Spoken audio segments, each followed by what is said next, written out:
ഇന്ന് ലോക തൊഴിലാളി ദിനം. 8 മണിക്കൂർ തൊഴിൽ സമയം അംഗീകരിച്ചതിനെ തുടർന്ന് അതിന്റെ സ്മരണയ്ക്കായി മെയ് 1 ആഘോഷിക്കണമെന്ന ആശയമുണ്ടായത് 1856 ഓസ്ട്രേലിയയിൽ നിന്നാണ്. മെയ് ദിനം ലോകമെമ്പാടുമുള്ള സാമൂഹിക സാമ്പത്തിക നേട്ടങ്ങളെ സ്മരിക്കുന്ന ഒരു ദിനമാണ്.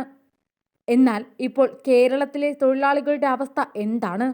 കേരള ഗവർണർ, മുഖ്യമന്ത്രി ഉൾപ്പെടെയുള്ളവരുടെ തൊഴിലാളികൾക്ക് അഭിവാദ്യങ്ങൾ അർപ്പിച്ചുള്ള സന്ദേശങ്ങളും എത്തിക്കഴിഞ്ഞു. കേരളം ചുട്ടുപൊള്ളുകയാണ്. കൊടും ചൂടിൽ പണിയെടുക്കുന്ന തൊഴിലാളികൾക്ക് സൂര്യാഘാതമേൽക്കുകയാണ്. പട്ടിണിയും പരിതാപവും മാറ്റാനായി അവർ പകലന്തിയോളം ചൂടിനെ വകവയ്ക്കാതെ പണിയെടുക്കുന്നു. സൂര്യതാപമേറ്റ് പലരുടെയും ദേഹം പൊള്ളുന്നു. ചൂട് കൂടിയതോടെ സർക്കാർ തൊഴിലെടുക്കുന്നതിന് സമയക്രമം ഏർപ്പെടുത്തിയെങ്കിലും അതൊന്നും ഒരിടത്തും നടപ്പായിട്ടില്ല. സർക്കാരിന്റെ റോഡ് പണി പോലും ചുട്ടുപൊള്ളുന്ന ചൂടിലാണ് നടക്കുന്നത്. കൊടും ചൂടിൽ മാടുകളെപ്പോലെ തൊഴിലാളികളെ കൊണ്ട് പണിയെടുപ്പിച്ചിട്ട് നൽകുന്നതാകട്ടെ തുച്ഛമായ പ്രതിഫലവും.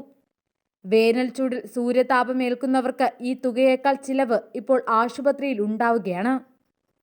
ചൂട് സമയത്ത് പണിയെടുക്കരുതെന്ന് പറയുന്നവർ തന്നെ അവരെ കൊണ്ട് പണിയെടുപ്പിക്കുന്നു. സൂര്യപ്രകാശം നേരിട്ടേൽക്കുന്ന ജോലി ചെയ്യുന്നവർക്ക് ഉച്ചയ്ക്ക് 3 മണിക്കൂർ വിശ്രമം നൽകണമെന്ന ലേബർ കമ്മീഷന്റെ ഉത്തരവ് പലയിടത്തും നടപ്പാകുന്നില്ല. പലവിധ ആവശ്യങ്ങൾക്കായി പുറത്തിറങ്ങുന്നവരും ചെറുകിട ജോലി ചെയ്യുന്നവരും പൊള്ളുന്ന വെയിലിൽ ബുദ്ധിമുട്ടുകയാണ്. നിർമ്മാണ മേഖലയിൽ ജോലി ചെയ്യുന്നവരാണ് കൂടുതൽ പെടാപ്പാടുപെടുന്നത്.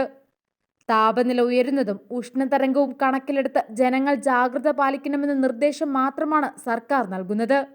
സംസ്ഥാനത്ത് ലേബർ കമ്മീഷണറുടെ ഉത്തരവ് പ്രകാരം പുറം ജോലി ചെയ്യുന്ന ആളുകൾക്ക് രാവിലെ 12 മണി മുതൽ 3 മണി വരെ നിർബന്ധമായി വിശ്രമം അനുവദിക്കേണ്ടതുണ്ട്.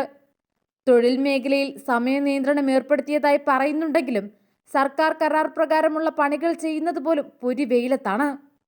1000 രൂപയ്ക്ക് താഴെ തുച്ഛമായ ദിവസ ശമ്പളത്തിനാണ് പലരും പണിയെടുക്കുന്നത്. എന്നാൽ ഇതിന്റെ ഇരട്ടി തുക ആശുപത്രിയിൽ കൊടുക്കേണ്ട അവസ്ഥയിലാണ് തൊഴിലാളികൾ. നഗരത്തിൽ ജോലി ചെയ്യുന്നവർക്കുൾപ്പെടെ സൂര്യാഘാതമേറ്റ് പൊള്ളലുണ്ടായിട്ടും അത് അവഗണിച്ച് കുടുംബത്തിനായി കഷ്ടപ്പെടുന്നു.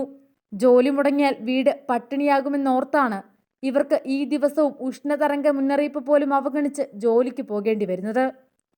പകൽ ചൂടിൽ ജോലി ചെയ്യരുതെന്ന് നിഷ്കർഷിക്കുമ്പോഴും പൊരിവെയിലിൽ പണിയെടുക്കുകയാണ് ചരക്ക് തൊഴിലാളികൾ ഉൾപ്പെടെ.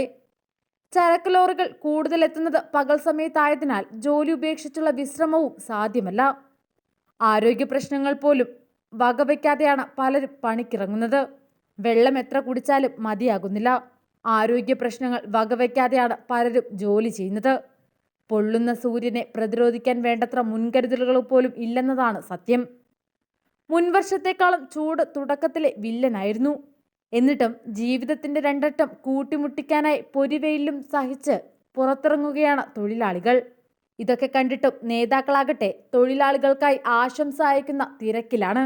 തൊഴിലവകാശങ്ങൾക്കായി ലോകമെങ്ങും അലയടിച്ചുയർന്ന സമരപ്രസ്ഥാനങ്ങളുടെ പ്രജ്വല സ്മരണ പുതുക്കാനുള്ള അവസരമാണ് മെയ് ദിനമെന്നാണ് മുഖ്യമന്ത്രിയുടെ ആശംസ. ചൂഷണങ്ങൾക്കെതിരെ സംഘടിക്കാനും അവകാശ സമരങ്ങൾ നയിക്കാനുമുള്ള തൊഴിലാളി വർഗത്തിന്റെ പരിശ്രമങ്ങൾക്ക് നാനാവിധമായ വെല്ലുവിളികൾ നേരിടുന്ന കാലമാണിത്. വിദ്വേഷ പ്രചരണത്തിനും അക്രമത്തിനും അടിച്ചമർത്തലുകൾക്കുമെതിരെ അടിയുറച്ച വർഗബോധത്തിൽ അധിഷ്ഠിതമായ സമരപ്രസ്ഥാനം ഉയർന്നു വരിക തന്നെ ചെയ്യും. ആ മുന്നേറ്റത്തിന്റെ പോരാട്ടവീറിൽ സമത്വത്തിലും സാഹോദര്യത്തിലും ഊന്നിയ ഒരു പുത്തൻ ലോകം യാഥാർത്ഥ്യമാകും. അതിനായി നാം ഒന്നിച്ചണിനിരക്കേണ്ടതുണ്ട്. നല്ല നാളേക്കായുള്ള പോരാട്ടങ്ങൾക്ക് ഈ മെയ് ദിനം കരുത്തു പകരും. എല്ലാവർക്കും മെയ് ദിനാശംസകൾ. ഇങ്ങനെ പോകുന്നു മുഖ്യന്റെ ആശംസ. എങ്ങനെയുണ്ട്? എല്ലാം ശരിയാകുമല്ലേ?